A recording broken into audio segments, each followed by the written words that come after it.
In Superman slash Batman issues 53 to 56, Batman takes Superman's powers and goes insane with them. So to start, Bruce and Clark switch patrols in their respective cities since Bruce is on a business trip in Metropolis.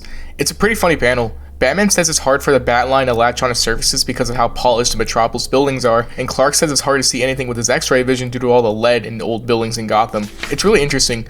Bruce says that one night Metropolis is so much more quieter than it is in Gotham, while Superman, a man with blazing speeds and strength, still states that nobody can stop all the crime happening in Gotham in one night.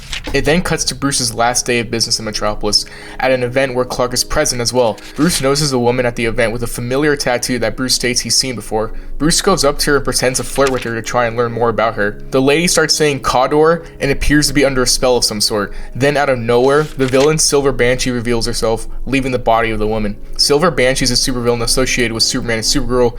Her powers range from having enhanced strength and durability that can match Kryptonians. She also has an intense sonic scream, usually called her death wail.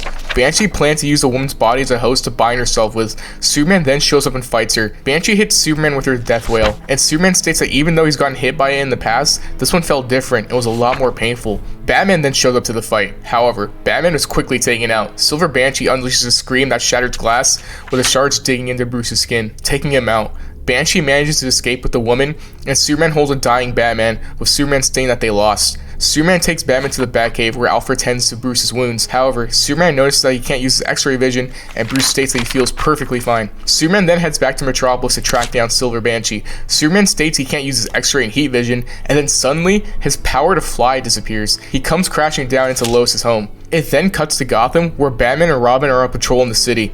Batman hears somebody from 10 blocks away and can see goons through 4 feet of Gotham stone. Batman and Robin crash into the building and take down the criminals. One of them picks up a rocket launcher and fires it at Batman. Batman all of a sudden then hears every sound going on in Gotham, which distracts him long enough for the rocket to directly hit him. Robin barely manages to escape, and he then sees Batman still standing after the rocket attack. It then cuts back to Superman trying to figure out what is going on. He then turns around and sees Batman flying above him with red eyes. Batman tells him that they need to talk. In the next issue, Batman and Superman go to the Fortress of Solitude to figure out what's going on. They realize that Clark has lost his powers and Batman gained them. Zatanna then shows up. She reveals that she's been helping trying to locate Silver Banshee. She says that the brooch Banshee stole, which is the silver small object she had, has the power to grant its owner their heart's desire, and first popped up centuries ago at Cawdor Castle in Scotland. Shortly after, Alfred and Robin notice that Bruce is hanging upside down like a bat. Bruce states that he was meditating. Robin and Alfred are noticing that Bruce has been acting stranger and more aggressive than usual. It then shows Batman taking out crime left and right, being faster than usual, locking up a lot more people than he normally does. Thugs on the street notice Batman's speed and strength being higher than usual, and even mention how Batman is everywhere now. Batman then notices that Venom is back onto the street of Gotham, so he goes after the source, which is Bane, who's located in Santa Prisca. Batman pays him a visit, and it ensues into a fight between the two. Bane notices that Batman is different. He lunges at Batman, in which Batman delivers an insanely powerful punch through Bane's stomach, nearly killing him. It then cuts to Metropolis, where Clark sees someone getting mugged in an alley. Clark tries to stop it, but then gets shot, and without his powers, he falls to the ground, wounded. Lois holds Clark in her arms while Bruce is in space, telling himself that he hasn't lost control, and he ends with telling his mother and father that he can save everybody. The next issue shows Clark in the hospital, with Lois and Kara, aka Supergirl, worried that Clark may never get his powers back, and they have to adapt to his new life. It then shows Batman stopping crime outside of Gotham. He targets crime in Tokyo, stops slavery rings in Serbia, takes down monsters in Sudan. It then cuts to the Watchtower, where Zatanna helped transfer Clark over to the Justice League Watchtower to get a better treatment of his wounds. Clark asks about Batman, with Wonder Woman telling him there's been no sign of Batman since Clark was injured, as Bruce has been ignoring the Justice League signals. Wonder Woman was then going to suggest that Batman's mind could be corrupted, with Bruce showing up out of nowhere, frustrated that Wonder Woman would suggest such a thing. The Justice League try to tell Batman that they're only trying to help him, with Batman telling them that Superman can get his powers back when they find Silver Banshee. But in the meantime, Batman is going to continue doing what he's doing. It then cuts back to Gotham, where Catwoman is doing one of her classic heists, until Batman shows up and tells her to put it back. Batman gets more aggressive with Catwoman than usual, and starts to scare her. Batman then grabs her by the throat and slams her on the ground. Nightwing then appears and starts to fight Batman. Nightwing tells Bruce that he heard what happened with Bane, and if it weren't for the venom, Batman would have killed him. Nightwing then says that he heard what happened on the Watchtower, and that Bruce is out of control.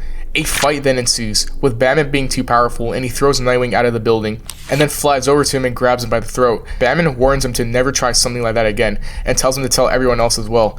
With Nightwing getting treated by Alfred in the next shot, Clark and Zatanna show up. Clark tells Alfred that Bruce is as much of a victim here than Dick is, and that needed help Bruce as soon as possible. They then find a way to track down Silver Banshee. Clark says he's going to do anything to try to help, even without his powers. Alfred then gives him a suit he modified to use in the meantime. It ends with Clark putting the said suit on, and then preparing a plan to save Bruce and stop Silver Banshee.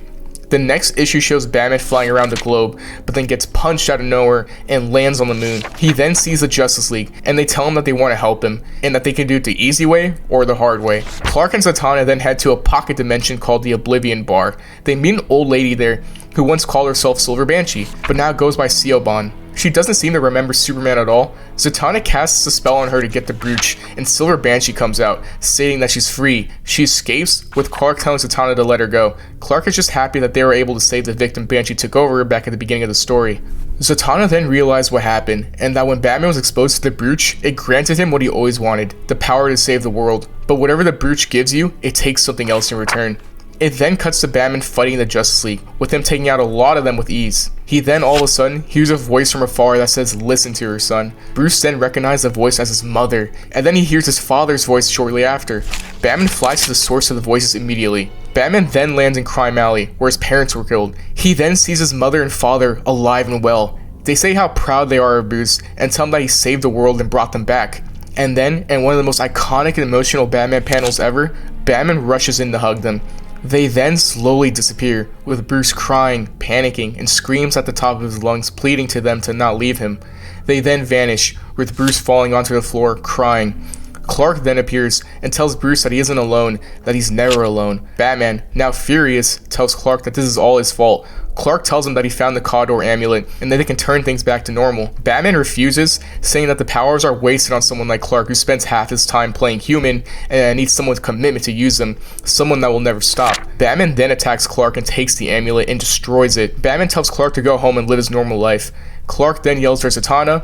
Zatanna then ambushes Batman from behind, holding the actual amulet, and casts a spell on Bruce, giving Clark his powers back, turning everything back to normal.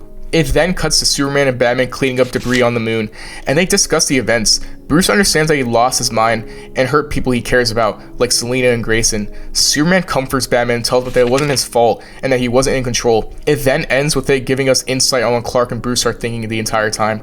Clark knows that Bruce hates it when he tries to act like an up-cheering Boy Scout, and he admits that somewhere deep down, there is a part of him that does want to live a normal life. Batman then asks himself if he really wants Clark's gifts, and that if he is being really honest with himself, he does miss that power. Thank you so much for watching. If you enjoyed, I recommend watching my other videos talking about Batman's adventures as well. Thanks again for watching. Please make sure to like, subscribe, comment, all that stuff, and I'll see you in the next video. Goodbye, people.